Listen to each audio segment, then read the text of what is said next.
China's tech sector in focus at a symposium in Beijing that has market watchers all excited. Well, Roland Lim is standing by to tell us all the very latest. Roland? Thanks, Oteli.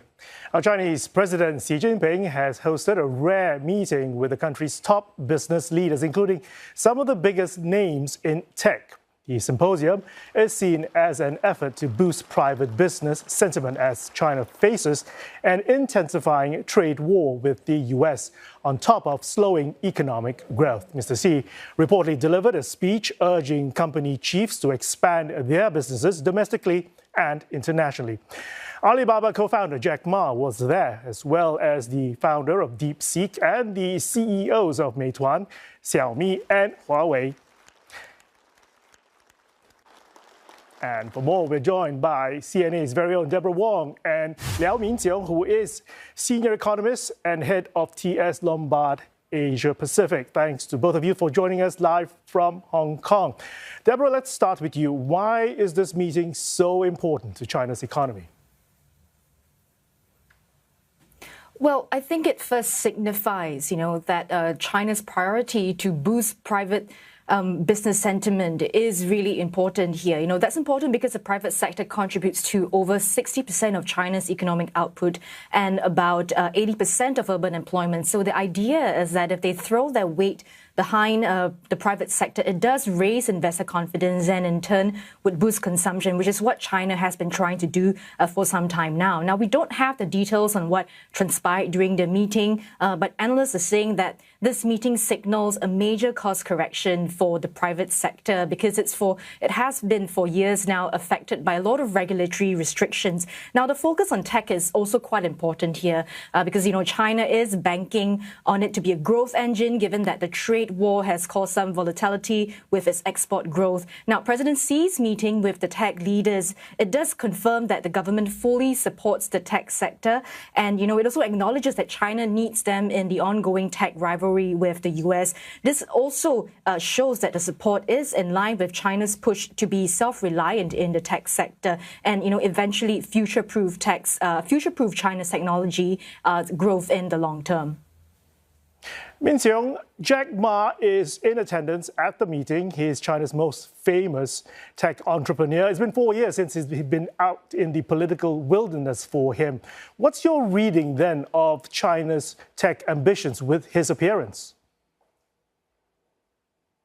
Yes, as you said, Mark is a very symbolic person in the private investment area. And this definitely marks the end of the so-called tech bust since 2021. And it's not the first time that Chinese government tried to ease the regulation of the tech industries since 2023 and then 24. It's not at least 5 times that the Chinese government has tried to send the message to the private sector that the Beijing government tried to ease further. But this time around, I think it's quite different with the presence of Ma and also a very strong message with the drafting into law of the government support to private sector since last year, which means that Beijing is getting very serious about that. So it's quite positive actually.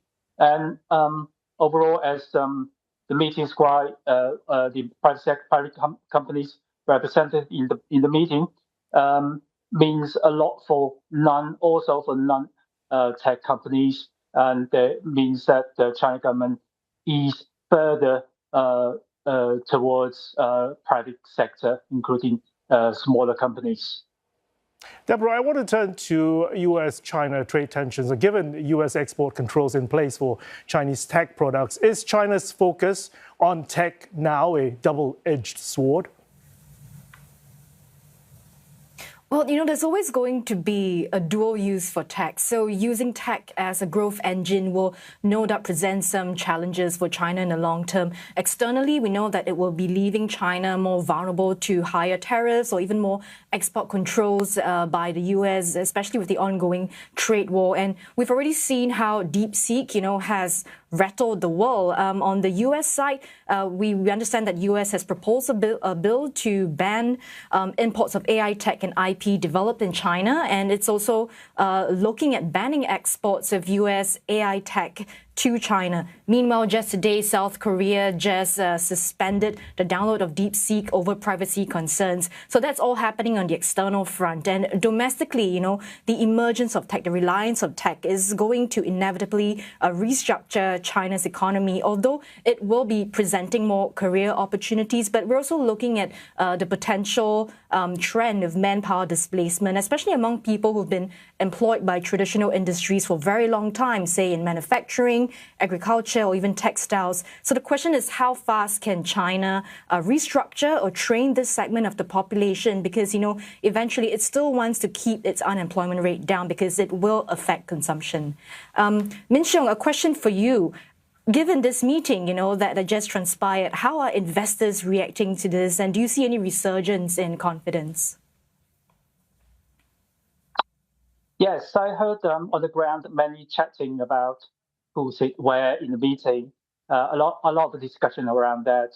And in the stock market, since a couple of days ago, the tech sector have been outperforming towards vs other sectors. It means that investors are expecting so much from the meeting, and also for the upcoming MPC, of course. And also, we are amid the very strong seasonal effect in the market as well after the Chinese New Year. And it's a good time really to send such strong message to the market. And also, today is the first day of the launch of the various Star Board or Sci-Tech Innovation Board ETF today. And the launch has been quite successful according to news. And for non-financial market investors, I think for entrepreneurs, it's quite a different story, by the way.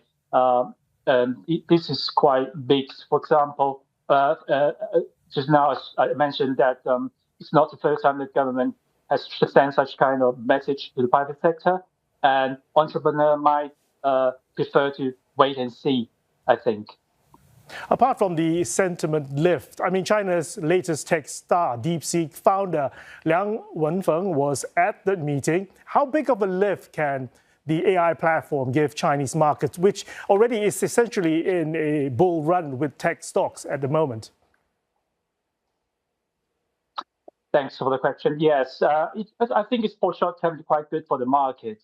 The AI-related hype, or it's also a very good opportunity for investors to long stocks at this moment. But for the overall economy, I think it's quite a different story. For the economy, it might be positive for medium or longer term, especially longer term.